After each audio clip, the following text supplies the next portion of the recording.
Welcome to The World Below, The War in the Heavens, a podcast exploring the adventure, the intrigue, and the magic of a land that lies beneath the celestial battle between gods and demons, a clash that has gone on since time immemorial.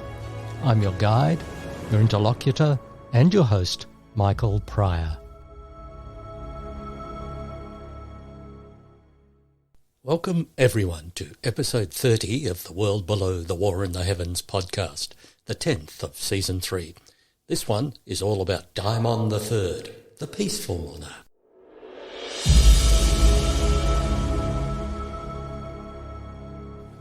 Not every monarch is consequential, not even in Anaquist, not even if they're a member of the fearsomely talented, ambitious and intelligent Anaquist family.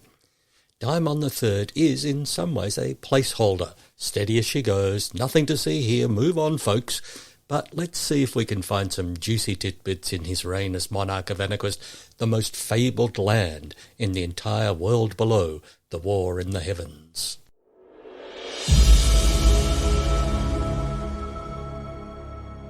The overview. Good old Dimon III has been called unimaginative or even dull, but sometimes a realm needs a monarch like him to balance the overwhelming presence of some of the towering, swaggering, ambitious kings and queens in this remarkable dynasty. Really, though, he's only dull in comparison.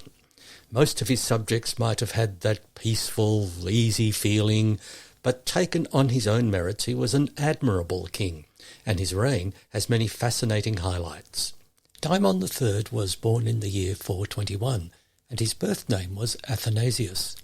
Like his father, he adopted a regnal name, and so, when crowned, he became the third Dimon in a row, which some take as a sign of his lack of imagination, but I like to think that he was firm in his own conception of himself, and ready to continue what was already a family tradition.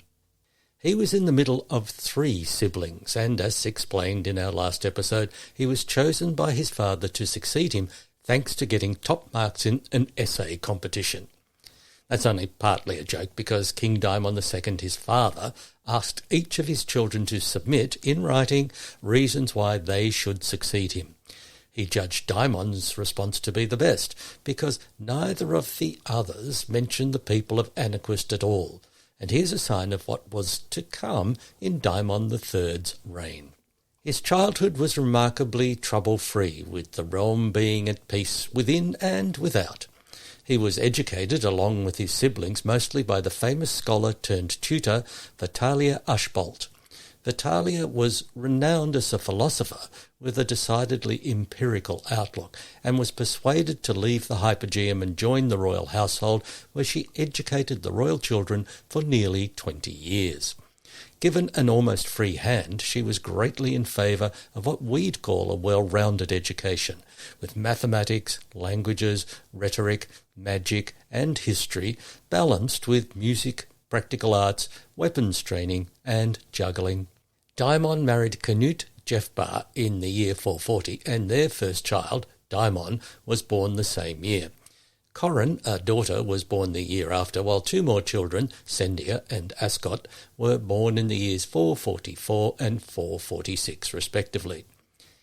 Dimon came to the throne in the year 445, aged 31, and began a reign that was remarkably harmonious. Even his arrangements for the succession were relatively problem-free, when he asked his offspring to vote in secret for the one of them they thought best suited to take the crown, with the proviso they couldn't vote for themselves.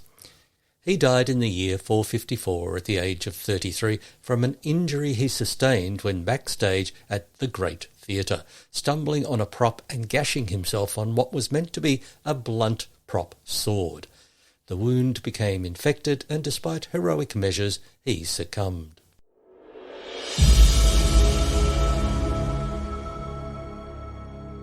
Reign highlights.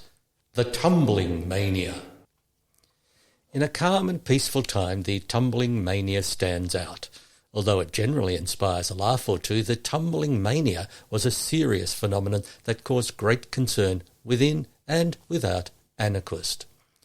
This plague erupted in Anaquest at the end of the year 445 in peak summer conditions that were hot and sweaty across the entire continent.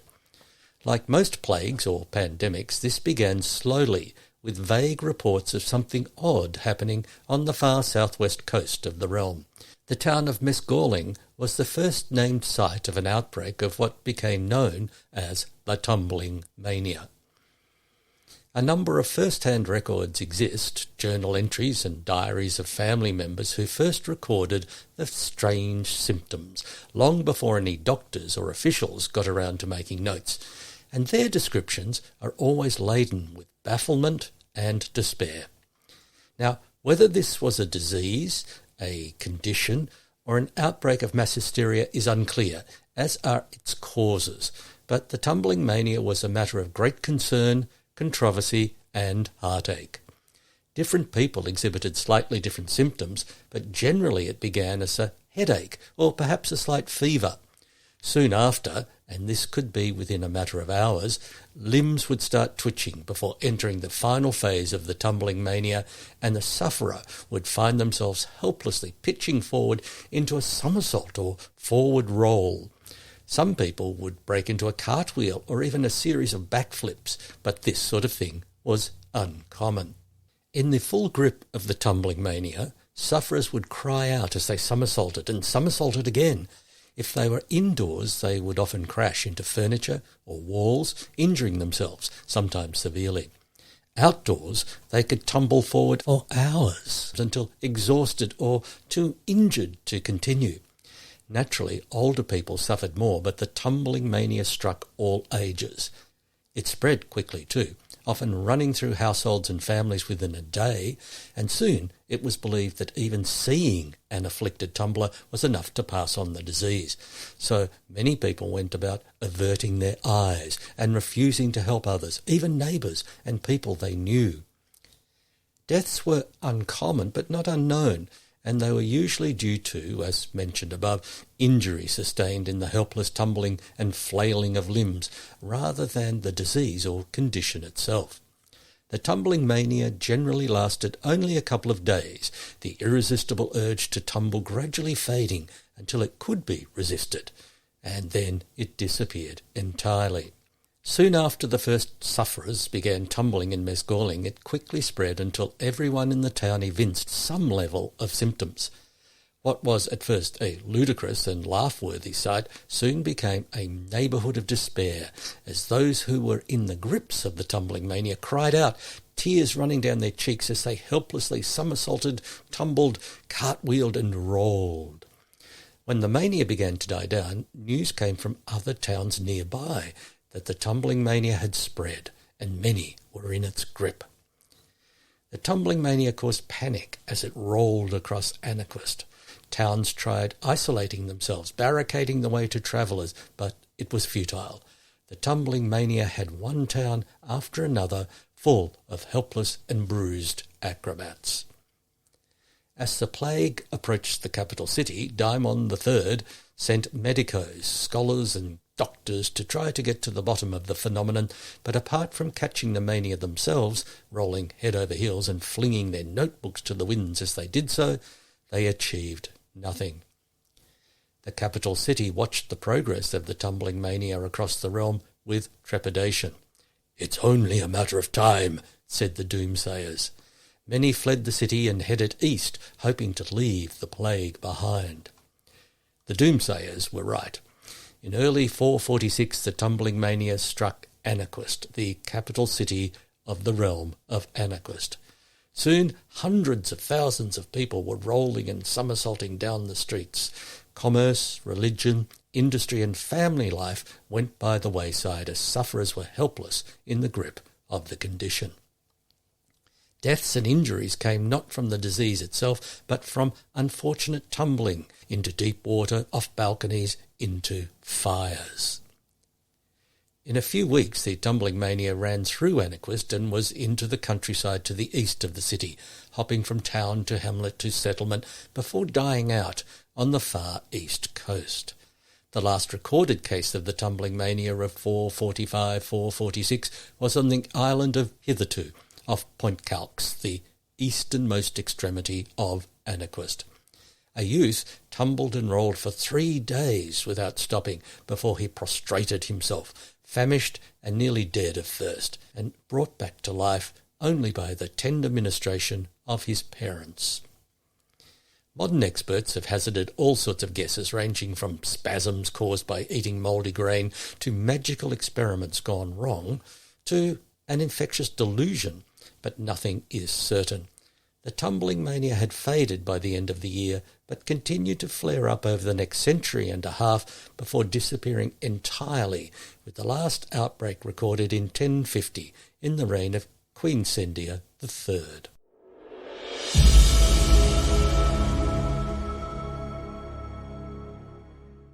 Magic. King Dimon III had always been interested in magic, an interest encouraged by his tutor, Vitalia Ashbolt, who was a magical theoretician of note, among other things. After becoming king, he regularly spent time in the Hypogeum, talking to practitioners and occasionally offering suggestions. In 448 he instituted an annual prize for the most innovative use of heavenly material in magic making. In the fine print it was stated that the magical development had to be of profound use to the realm of Anaquist. The prize was an exquisitely crafted cup embedded with scales of the first order, which alone would have attracted interest. But in addition, King Dimon promised land and a considerable yearly stipend. The announcement caused a frenzy in the Hypogeum, and anywhere where anyone had any pretensions to magic use at all. Magical experiments got out of hand as practitioners did their best to come up with inventive magical devices and or processes. Explosions ruined a number of underground workshops in the Hypogeum, while transformations made some difficult to find again. Lives were lost, scales were stolen, and running battles were fought over the shortage. In the countryside, strange lights erupted at night in places where nothing magical had ever been witnessed before, and at least one tiny hamlet vanished entirely. After some months of this, King Dimon wisely cancelled the contest and instead gave the cup to his wife, Queen Canute. This wasn't the end of King Dimon's encouragement of or interest in magic. He was also interested in the skies, the proto-science of astronomy, and he made some fairly obvious suggestions that the Hypogeum might be able to find ways to examine the skies more fully than before, in an effort to better understand the eternal struggle in the heavens.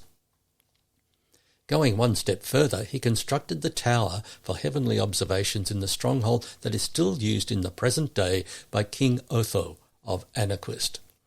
Dimon also funded a small team of observers who assiduously recorded the night skies as they saw them right up until King Dimon's death. It has proved to be a useful series of volumes, as the observers didn't simply record the night skies. They included many observations of each other, their superiors, their liaisons, and the people in the streets below, thus resulting in a fascinating social document of the times. The most intriguing aspect of King Dimon's urging of heavenly observations was, apparently, the development in the technology of lenses.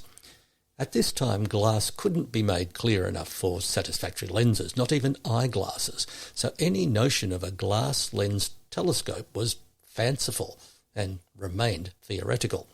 However, the Hypogeum presented King Dimon with a device that easily brought the night skies nearer using the extraordinary invention of transparent scales.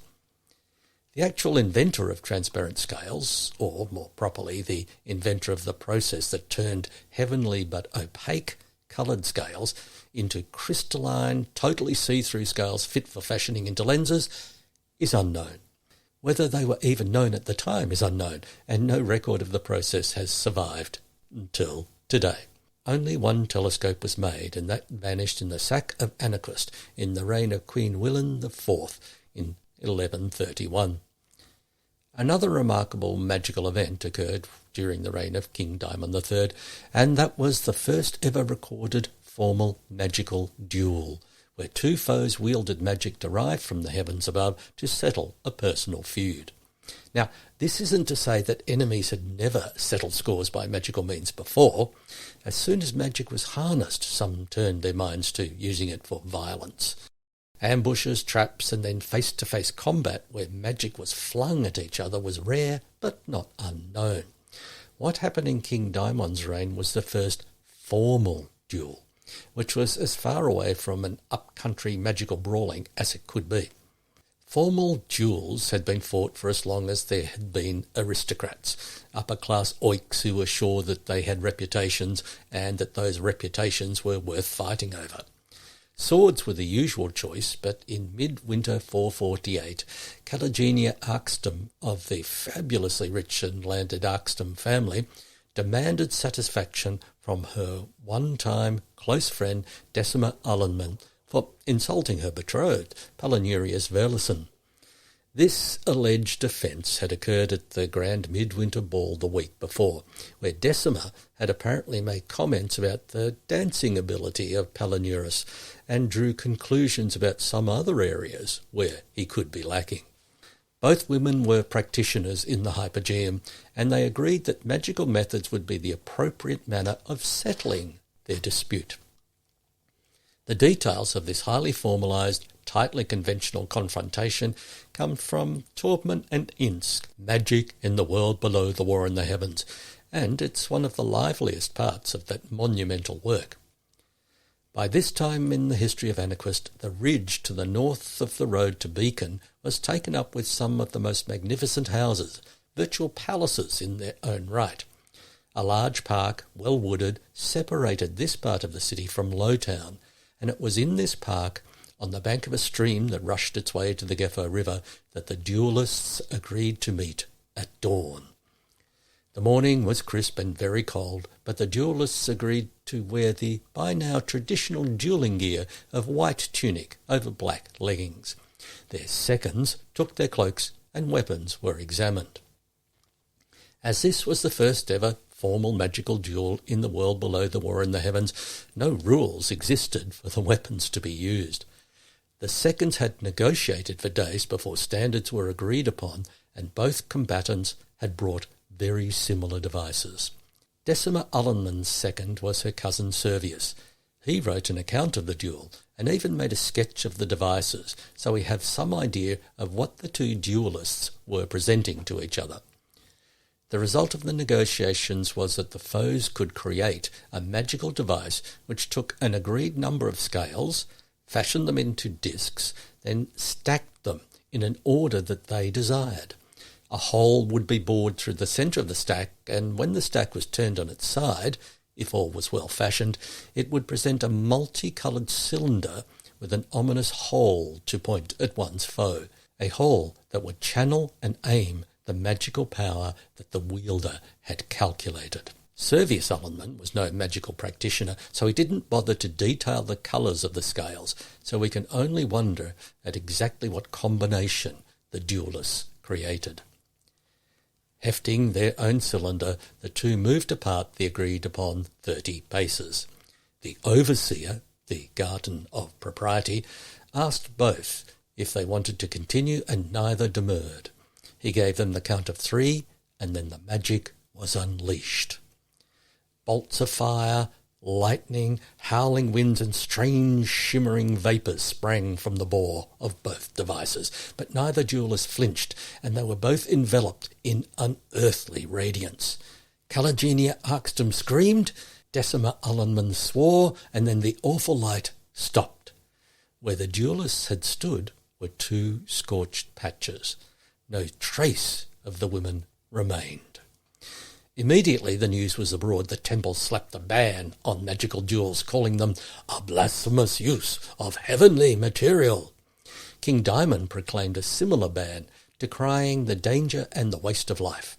Of course, such duels continued to occur over the centuries, risking substantial sanctions, but mostly they were held in secret.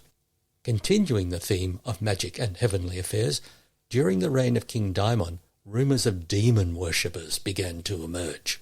Of course, such things had been rumoured before, and since the existence of the gods was obvious to anyone who watched the heavens, The existence of their foes was equally obvious, to whom some were attracted. Individuals who claimed to worship demons had been around forever. They were usually pitied and treated as ill, or, depending on the mood of the time, killed out of hand. Whatever, demon worship was never an organised thing until these rumours began in the reign of King Dimon. The temple at this time was in the ascendant, so of course any sign of demon worship was treated extremely harshly. This, paradoxically, actually cultivated rumours, because any real demon worshipper, or organised worshipping, would have had to have taken place in secret, in basements and cellars, in special rooms, surrounded with great mystery and security. A perfect scenario to generate rumours. In 450, to great alarm and interest, such a site was uncovered. A landlord went to a leatherworker's workshop to demand unpaid rent to find the place was abandoned. He was shocked to find what he called an altar and the stuff of rituals in the cellar. He immediately notified the prime temple. Ecclesias swooped in and stripped the cellar, then burnt down the workshop, which perhaps wasn't what the landlord had been expecting.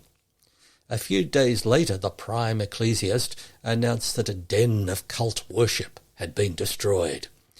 No evidence was produced, and no one who was part of this purported cult was brought forward. Not a few Anarchistians, notorious skeptics one and all, suggested that the temple itself set up this incident as a bogeyman. After all, if demon worshippers were around, the temple would need more power, more influence to combat them, right? King Dimon was silent on the matter.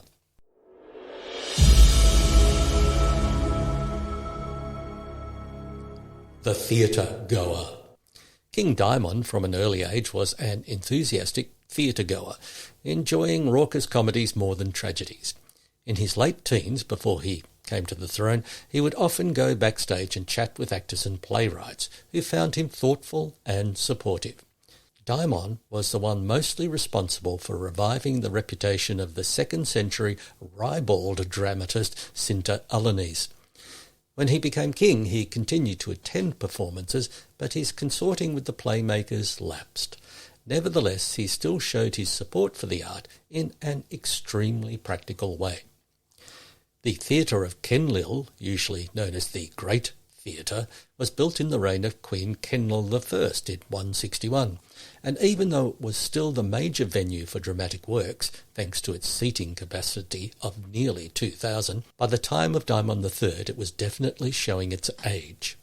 In 447, King Dimon instigated a major renovation and refurbishment of the Great Theatre, to the extent of replacing all the exterior white marble with exotic red marble from faraway Trass, which hereafter earned the theatre the nickname of the Great Apple. King Dimon also personally financed the construction of a smaller but more modern theatre just outside the walls of the stronghold on the western side of the city. The Theatre of Dimon had about 500 seats, so it was comparatively intimate compared with the huge Theatre of Kenlil, and its major advantage was the extensive backstage area that encouraged mechanical stagecraft. King Dimon particularly supported the use of magic in performances at this theatre, and soon the hypogeum, playwrights, stage managers and actors were collaborating to produce plays which had actors descending and ascending the stage thanks to clever mechanical and or magical devices. Light shows, rainbows, transformations, sound effects. This was the place for what we'd call today special effects or CGI, and it soon became a sensation. Crowds flocked to the Theatre of Dimon to see the latest astonishing performance. Old plays were revived, and many new playwrights emerged inspired by the staging possibilities afforded by magic. Names such as Blasius Ongink, Christa Emmemelt and Laurentia Amas had their first plays staged at this time before going on to greatness, while actors lifted their game too, not prepared to be upstaged by special effects. The great and legendary Eliana Enskorch became a star by shining in such productions as Christa Emmemelt's The Fig Grower, and the acclaimed revival of Cinta Alani's The Man of Honour, where she played multiple roles, including the title character. An aside, Eliana Enscourge became a very good friend of King Dimon after Queen Canute died in 450, following a short illness. Eliana eventually had her own rooms in the royal apartments in the palace and was King Dimon's public companion at formal occasions, while continuing to work as one of the great actors of the age, with legendary performances not just in comedies but in tragedies like Fanlin's The Wrath of the Heavens. When King Dimon died in 454, she retired from the stage, never to act again, a loss for the ages. Some other bits and pieces. King Dimon III revived the Anaquist boat race, which hadn't been held at all during the latter part of the Nightmare years, and had actually been falling into neglect for some time before that. His grandfather reinstated it, but it took King Dimon III to invest in it and raise it back to the yearly celebration that it had once been. Part of his effort was to order constructed a large column as the winning marker on the Miro River, a tapering conical obelisk clad in his favourite red marble and topped with a golden orb. The obelisk stayed there for hundreds of years until 778, when, after a cold winter meant the spring thaw had the Miro River high, and then weeks of solid rain turned the high river into a flood, the bank where the obelisk stood was undermined and it toppled into the river, never to be seen again. Rumours, and if you haven't been paying attention, Anaquist is full of rumours, abound of adventurers or magic fabricators making devices that allowed underwater exploration and helped a daredevil find and steal the golden orb from its submarine resting place. No evidence, but a good story. Toward the end of Dimon's reign, reports of what could be called exploratory or tentative incursions by raiders from the inland began to filter to the capital, with settlers and towns in the northwest calling for help. In response, Dimon ordered a fort to be constructed in this area, far from any existing settlement, roughly in the area where Queen Agrippina had located an army outpost, long since abandoned.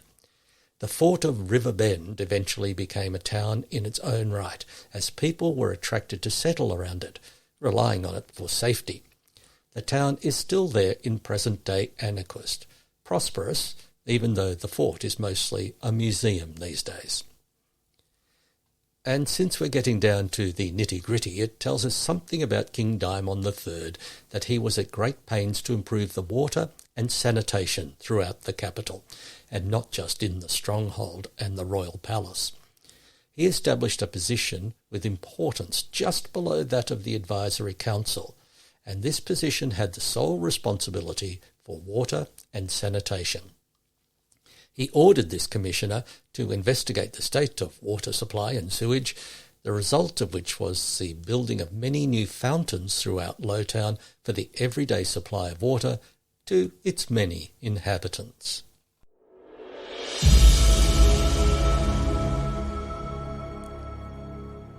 Personal life. King Dimon III was an Anaquist, even though he wasn't as ruthless and ambitious as most. After seeing the Nightmare years, he was driven to make his reign peaceful as possible, and to some extent he succeeded. He favoured the arts over more martial pursuits like hunting, and he encouraged Anaquist as a place where culture could thrive. He managed the succession with a minimum of fuss, and his son Dimon was accepted by his siblings as the heir with no argument. Dimon was reputed to be one of the most handsome of the Anaquists, and many busts were made of him. Sadly, few remain, but those that do show us a man of striking good looks, mostly due to outstanding cheekbones.